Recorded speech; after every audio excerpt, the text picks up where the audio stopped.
A man walked into his own building as a job applicant. No one recognized him. No one offered him a seat.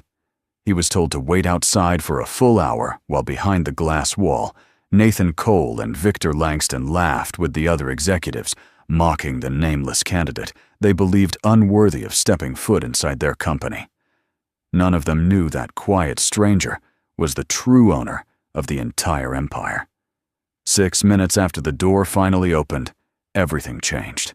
But what pushed Leonard Hayes to finally act? The morning light spilled across the wooden floor of a quiet house in the hills above Boulder, where Leonard Hayes sat at the long oak table with a cup of black coffee growing cold beside him.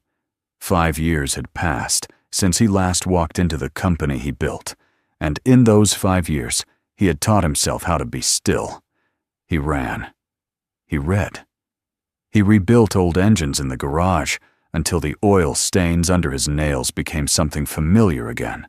The man the business magazines once called the quiet titan of clean energy had become, by his own careful design, a man who answered to no one. He was 47. The hair at his temples had turned the color of wet stone, and the lines around his eyes had deepened into something that suggested both patience and the kind of grief a person carries without explanation. His wife had been gone for 7 years, and the empty seat at the breakfast table had long stopped surprising him. He lived simply now, in the way people live when they have already learned that money does not return what it cannot buy. Hayes Vertex had started in a rented warehouse outside Denver in the late 2000s, when Leonard and his closest friend, a brilliant engineer named Thomas Merrow, had sketched a new type of grid-scale battery on the back of a pizza box. Thomas had died of a heart attack 6 months before the company went public. Leonard carried the grief like a second pulse for years afterward, signing every major deal with the same blue pen Thomas had left in his drawer. When the empire finally stretched across 4 continents and the valuation crossed $60 billion, Leonard did what nobody in his position was ever expected to do. He walked away from the daily operations and handed the keys to the 2 men Thomas had personally mentored. Nathan Cole became the chief executive. Victor Langston became the chief operating officer. Both had been with the company for nearly a decade. Both had sworn their loyalty to Thomas on the day of the funeral, and both had looked Leonard in the eye and promised to protect what the 2 of them had built. Leonard believed them. That he would later understand was the first mistake. The email arrived on a Tuesday evening shortly after 9. It came from a sender he did not recognize, routed through 3 different anonymous servers, and it contained no signature and no greeting. Only a short line at the top of the message, written in plain lowercase letters. You need to see what they are doing while you are not watching. Below that line were 17 attachments. Leonard opened the first one and did not move for the next 3 hours. What he read was a careful, almost surgical account of betrayal. Internal memos he had never been shown. A term sheet from Meridian Fossil Holdings, one of the largest traditional energy conglomerates in North America, offering to acquire Hayes Vertex at a valuation nearly 40% below its true market worth. Private side agreements promising Nathan Cole a personal exit package of $80 million, and Victor Langston a seat on the acquiring board. A planned public announcement scheduled for the following Monday, designed to strip the company of its research division and fold its renewable assets into a slow, quiet shutdown. Leonard read every page twice. He poured a second glass of whiskey and did not drink it. Outside the tall windows, the Colorado sky turned from violet to black, and the trees along the ridge disappeared into their own shadows. Somewhere in the long silence of that evening, the man who had spent 5 years learning how to stay still finally understood that stillness was now a luxury he could no longer afford. He did not call his attorneys. He did not call the board. He did not contact the press or draft a statement or alert the 1 or 2 allies he still trusted inside the building. He understood with the calm that came from too many years of reading men like Nathan Cole that any warning would only give them time to hide what they had done. Instead, he stood up from the table, walked into the bedroom, and pulled from the closet the oldest suit he owned. A plain charcoal jacket, a white shirt that had gone soft with age, a pair of scuffed leather shoes that had carried him through the first investor meeting he ever attended, back when nobody in any room knew his name. The next morning, he boarded an early flight to San Francisco. No driver waited for him at the airport. He took a taxi to the financial district and stepped out 2 blocks from the glass tower that bore in brushed steel letters above the lobby doors, the single word, Vertex. He stood on the sidewalk for a long moment and looked up at the building he had not entered in 5 years. The tower was 62 floors tall. He had chosen the site himself in the spring of 2015, the week after Thomas died. Inside, the lobby was cold and bright and busy in the way only corporate headquarters can be. Leonard walked to the reception desk, carrying nothing but a thin leather folder. Behind the counter sat a woman in her late 50s, with neatly pinned silver hair, a small gold brooch at her collar, and the unmistakable bearing of someone who had seen every kind of visitor pass through those doors. Her name tag read, Margaret Whitfield. She had worked at the front desk since the building first opened its doors. Leonard spoke quietly. He said he was there for a general interview, an entry-level position. He gave a name that was not his own, and watched Margaret type it into the system. Her eyes flickered once very briefly across his face, and he saw something pass behind them that almost reached the surface. Then she lowered her gaze, handed him a visitor pass, and told him to wait in the side lounge on the left. A thin plastic lanyard, a seat by the window. No coffee offered. No one sent to escort him up. 1 hour went by. He watched the elevators open and close. He watched junior staffers walk past him without a single glance. Through the long glass wall that separated the lounge from the main executive corridor, he could see the upper edge of a conference room where the senior leadership held their weekly operations briefing. Nathan Cole was in there. Victor Langston was in there. 6 other executives were in there, all of them laughing at something on the far end of the table. At some point during the 53rd minute, one of the junior associates leaned against the glass door and spoke loudly enough to be heard from the corridor. The words drifted into the lounge with the flatness of something rehearsed. Another nobody sent up from the lobby. 40-something. Cheap suit.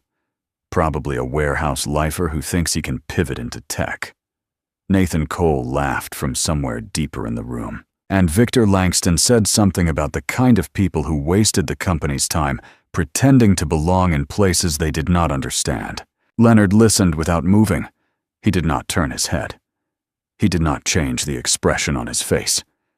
He sat in that lounge with his hands folded in his lap and allowed himself, for the first time in 5 years, to feel the full shape of what had happened to the thing he had built. Every piece of the man he had been when he walked away from this tower was now standing at a crossroads inside the man still sitting there. He could leave. He could walk out of the lobby, call his lawyers from the taxi, and handle all of it through the slow and proper channels that men of his position were expected to use. Or he could stand up across the corridor, open the glass door of that conference room, and let Nathan Cole see his face from 3 feet away. Leonard rose from the chair. He smoothed the front of his old charcoal jacket with one hand. He walked across the lobby toward the corridor, and the glass door of the conference room grew larger with every step. He pushed through the glass door. A few heads turned. A junior associate at the near end of the long table half rose from his chair and said something about the meeting being closed to outside staff. Leonard did not stop walking. He crossed the room and set his leather folder on the polished walnut table between Nathan Cole and the empty chair at the head. The small sound of the folder touching the wood carried farther than it should have. Nathan Cole looked up. His face registered nothing at first, only the blank corporate politeness of a man interrupted in the middle of a sentence. Then the recognition arrived slowly, in pieces, as if his mind refused to accept the evidence, standing 3 feet in front of him. The laughter that had filled the room only a moment earlier collapsed inward and disappeared. Someone near the window set down a coffee cup with the exaggerated care of a person trying not to be noticed. Victor Langston, seated 2 chairs down, was the first to speak. He said, "Who let this man in here?" The words came out sharper than he intended, and Nathan pressed a hand flat against the table, recovering his voice. He said, "This is a private executive briefing. I don't know how you got past the lobby, but you're going to need to leave this floor right now." Leonard did not answer. He simply looked at Nathan, and in that long silence, the rest of the room began to understand, in pieces of its own, that the man in the old charcoal suit was not afraid of the title painted on the wall behind them. Victor stood up and walked around the end of the table. He pointed at the door and said, "I'm calling security. You have 10 seconds. Nathan, still seated, reached for the intercom on the wall panel and pressed the button twice. A calm voice on the other end acknowledged the call and promised officers on the floor within the minute. One of the other executives, a woman in a cream blazer near the window, leaned toward the junior associate beside her and whispered something Leonard could not hear. The associate looked at Leonard more carefully, and a thin line of doubt moved across his face. 2 uniformed officers entered the conference room in under 40 seconds. Nathan pointed at Leonard and told them to remove the visitor from the premises.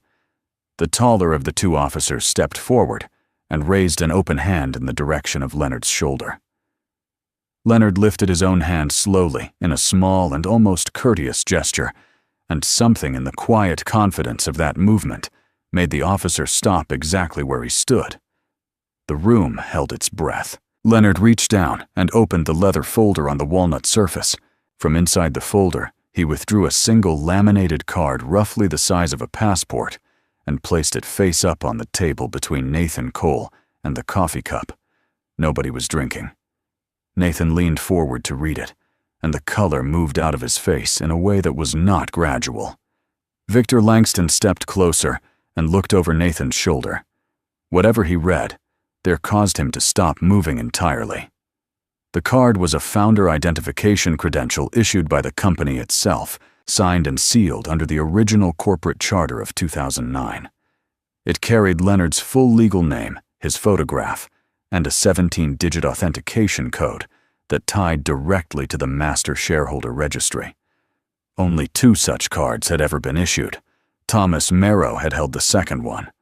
After his death, the authentication key on his card had been permanently retired, and the card itself placed inside a sealed archive on the 58th floor, accessible only under Leonard's direct authorization.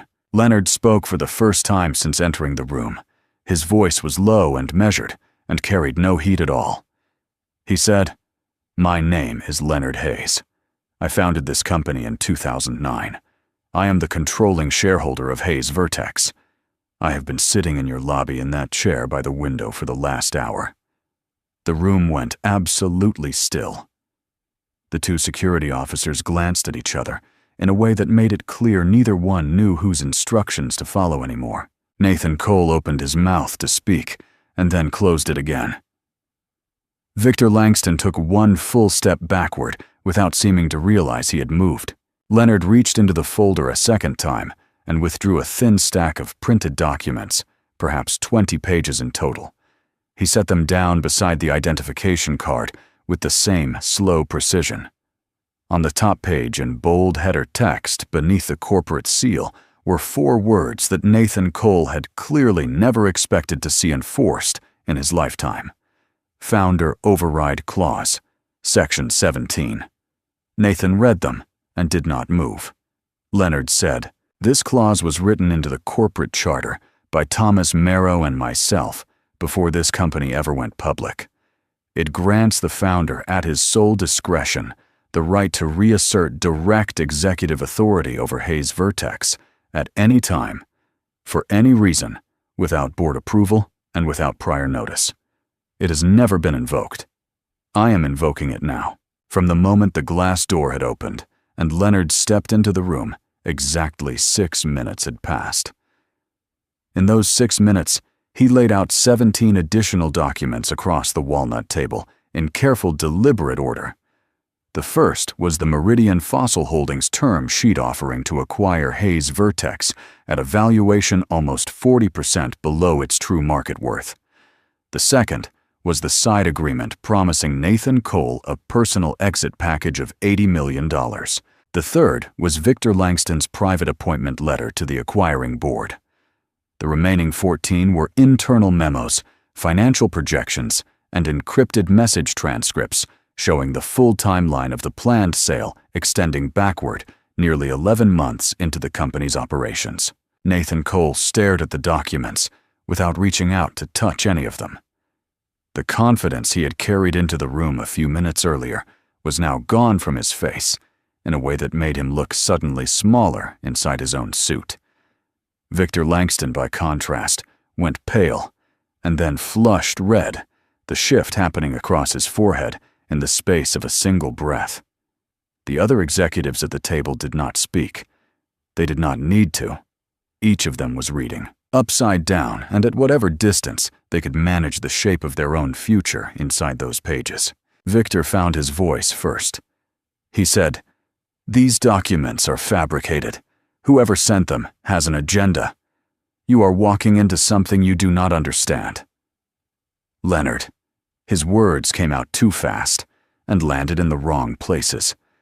Nathan Cole recovered more cleanly.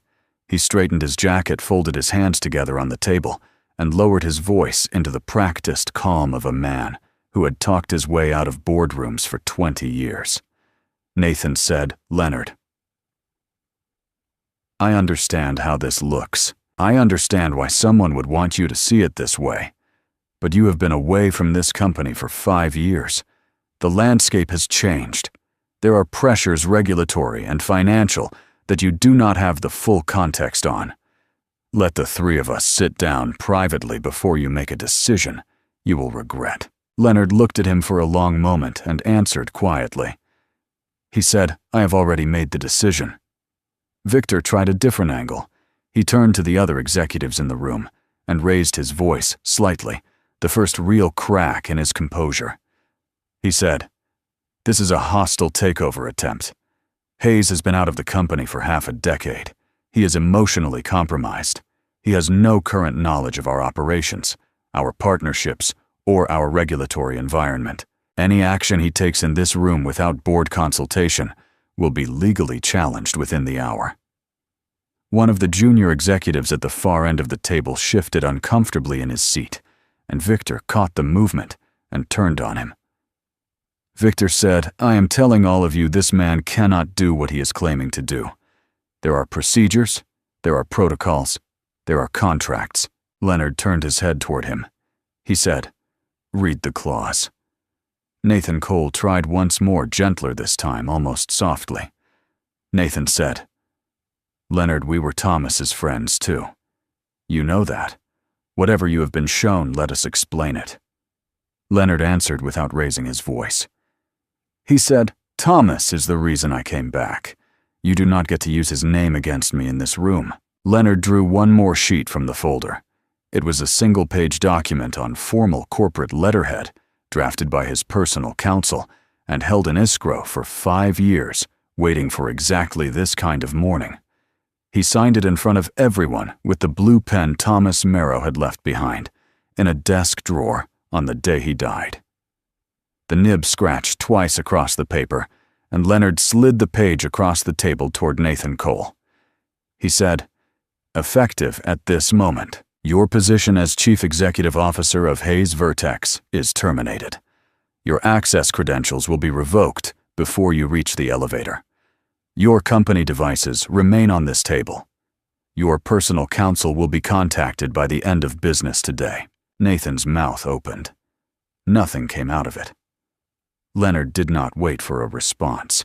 He placed an identical document in front of Victor Langston and said, "Your position as Chief Operating Officer is terminated under the same authority. The same conditions apply." Victor's face tightened into something close to a smile that never arrived. Victor said, "You cannot do this. Not like this. Not without cause stated in writing. Not without the board. Not without 60 days' notice under my contract, Leonard answered without looking up from the table. He said, "The cause is attached as Exhibits 1 through 17. The notice is hand-delivered. The board will receive their copies within the hour. You are welcome to sue. I would encourage it. Discovery is going to be very educational." Victor's hand trembled once against the back of a chair. Nathan Cole rose slowly to his feet, as if the act of standing required an effort he was no longer accustomed to producing. Nathan looked at Leonard from across the table and said, "You are going to destroy this company. You walk back in here after 5 years and think you still know how it breathes. You are going to tear down everything we built while you were hiding in the mountains." Leonard met his eyes without flinching. He said, "Thomas and I built it. The rest of you kept the lights on. Do not confuse the two." The 2 security officers who had remained near the door throughout the entire exchange received a quiet nod from Leonard and stepped forward. They escorted Nathan Cole and Victor Langston out of the conference room. Victor muttered something under his breath as he passed the doorway too low for anyone to catch clearly, though the shape of the word looked very much like a promise. Nathan did not speak at all. He paused for one breath at the threshold and looked back at the walnut table where his career had just ended. Then he was gone. The door closed behind them with a soft mechanical click, and the remaining executives sat frozen in their chairs, none of them willing to be the first to move. Within 20 minutes, the news had begun to leak out of the building. One of the executives in the room had pulled out a phone during the confrontation and sent 3 messages before anyone noticed. By the time Leonard walked out of the conference room, the story was already crossing desks on the trading floors of New York. A financial reporter at a major wire service filed the first alert within half an hour. Hayes Vertex stock trading heavily on both coasts dropped 9% in intraday trading before the closing bell, and the downward pressure showed no sign of easing. The company's internal chat systems lit up in every department at once. Rumors moved faster than facts, as they always do in moments like this. One version of the story said Leonard had returned as a hostile activist investor. Another version said the company was being liquidated and sold for parts. A third said the founder himself had suffered some kind of breakdown and seized control by force. Every version contained some piece of something that was partly true, which made all of them worse. Down in the main lobby, Margaret Whitfield watched the live feed from the elevator cameras on her private monitor and folded her hands carefully on the desk in front of her. She had recognized Leonard Hayes the moment he walked through the revolving doors that morning.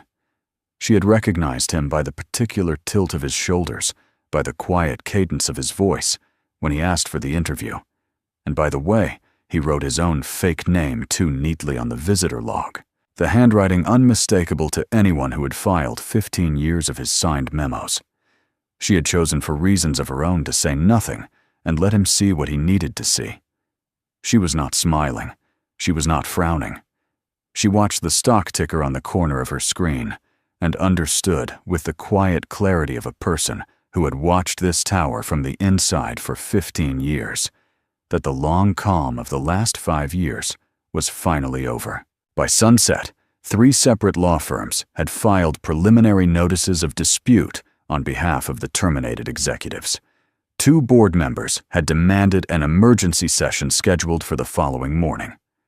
The Meridian Fossil Holdings acquisition, which had been on track for public announcement the following Monday, was quietly withdrawn within 90 minutes of the firings, its representatives refusing to return calls. The building itself, all 62 floors of glass and steel that Leonard had chosen in the spring of 2015, seemed to hum with a new and unfamiliar pressure. Leonard Hayes stood alone in the chief executive's private office on the 60th floor. He had not been inside this room since the week he walked away. The view of the bay through the tall windows had not changed. The furniture had. The walls now bore framed photographs of Nathan Cole shaking hands with ministers and senators and industry chairmen, and Leonard took them down one at a time and leaned them face inward against the baseboard. He sat in the chair behind the desk and placed the blue pen on the blotter in front of him. He did not feel victorious. He felt the weight of something much heavier than victory, something that looked from the inside very much like the beginning of a much longer fight. The night did not bring rest. Leonard stayed in the office on the 60th floor until nearly 3 in the morning, reading through operational reports he had not seen in 5 years and comparing them against the documents in the folder. The picture that emerged was worse than the acquisition alone. Nathan Cole and Victor Langston had spent the last 18 months slowly starving the research division, redirecting budgets into consulting fees that flowed back to shell companies they controlled. The damage was not catastrophic yet, but it was close enough that Leonard could see the edge from where he sat. By sunrise, the crisis had its own weight. The 3 resignation letters from the research division the previous evening had multiplied overnight, with 2 more senior managers preparing to submit theirs before the morning meeting. The engineering floor on 27 was running at half capacity because nobody knew who was authorized to approve the morning's production schedule. A regional director in Dallas had already told his team not to report to work until he received clarification. On the financial side, the stock had dropped another 10% in the opening hour of the second day, compounding the previous afternoon's losses and bringing the total decline to nearly 19%. The company in practical terms had stopped moving. Leonard understood within the first hour of that morning that firing 2 men was not the same as fixing a company. The organization had lived inside the rhythms those 2 men had set for almost 5 years, and without them, it had no spine. He stood at the window of the 60th floor office and watched the early light move across the bay, and he thought with the strange clarity that sometimes came to him when things were at their worst that Thomas would have known exactly what to do next. Leonard did not have Thomas. He had the blue pen on the desk behind him and the voice in his own head, and that was all. He called the emergency board session himself at 7 in the morning. He did not invite the 2 board members who had been closest to Nathan Cole.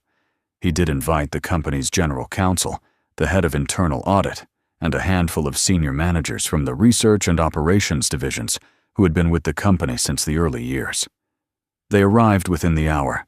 They sat around the same walnut table where the confrontation had happened the day before, and for several minutes nobody spoke at all. Leonard opened the meeting by placing the 17 exhibits in the center of the table and letting anyone who wanted to read them do so.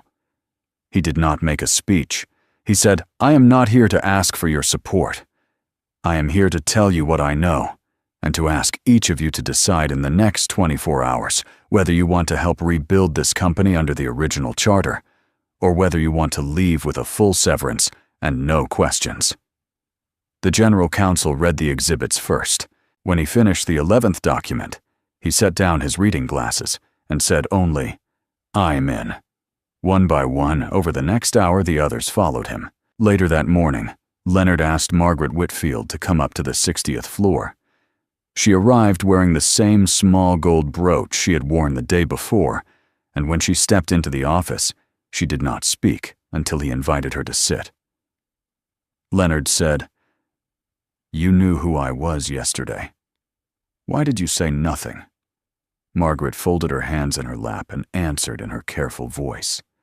She said, "Mr. Hayes, in 15 years, at that front desk, I have learned that a man who walks into his own building in an old suit is almost always there for a reason.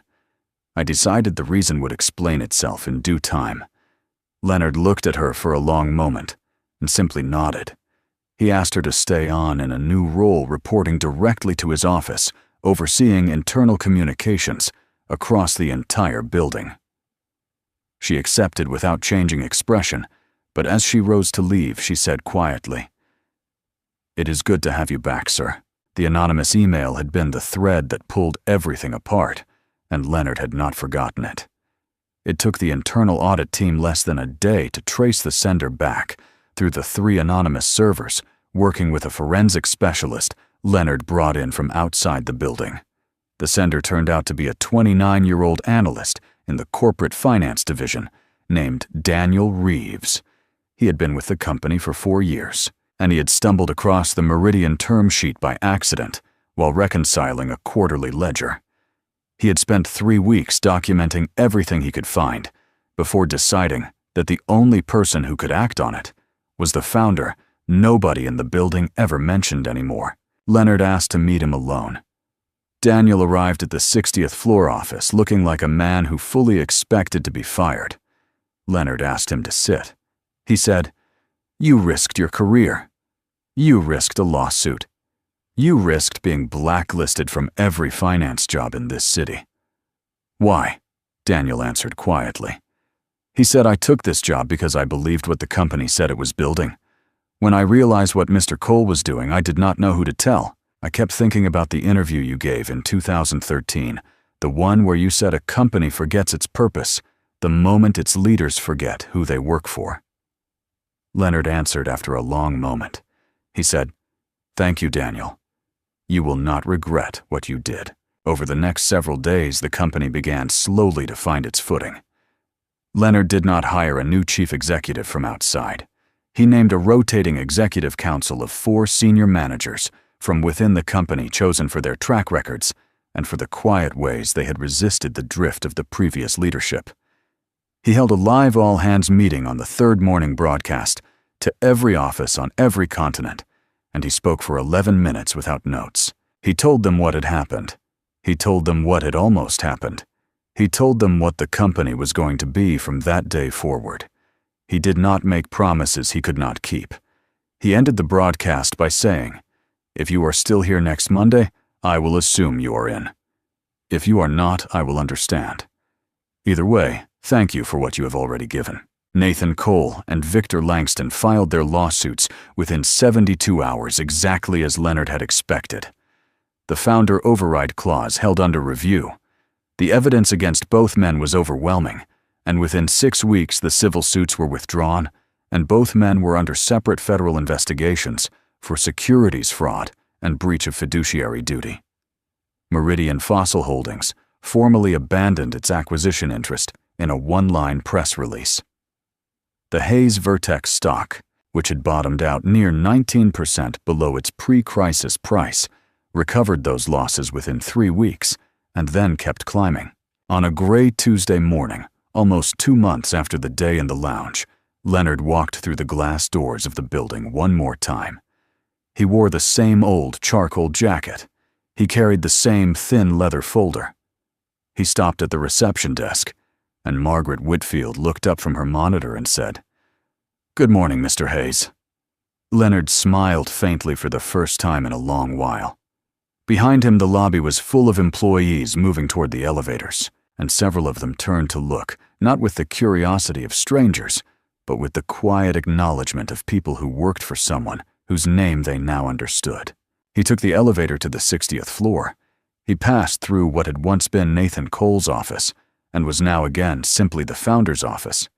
He sat down behind the desk and placed the blue pen that Thomas Merrow had left behind in the center of the blotter. He thought about the hour he had spent in the lounge watching through the glass wall as men he had once trusted laughed at a stranger in an old suit. He thought about Thomas. He thought about the company they had started in a rented warehouse outside Denver on the back of a pizza box in a year when nobody believed what they were trying to build. Leonard Hayes rose from the desk after a few minutes. He walked to the tall window and looked out across the bay toward the long horizon that had not changed in 5 years and would not change in 50 more. He did not walk out of that room as a man who had been underestimated. He walked out as a man who had remembered at the exact right moment what power was actually for. Never judge a person by their appearance or by the position they occupy in a given moment. Real power does not live in a title on a door or in a corner office on the top floor. Real power lives in values, in integrity, and in the quiet courage to act when action is the only honest thing left.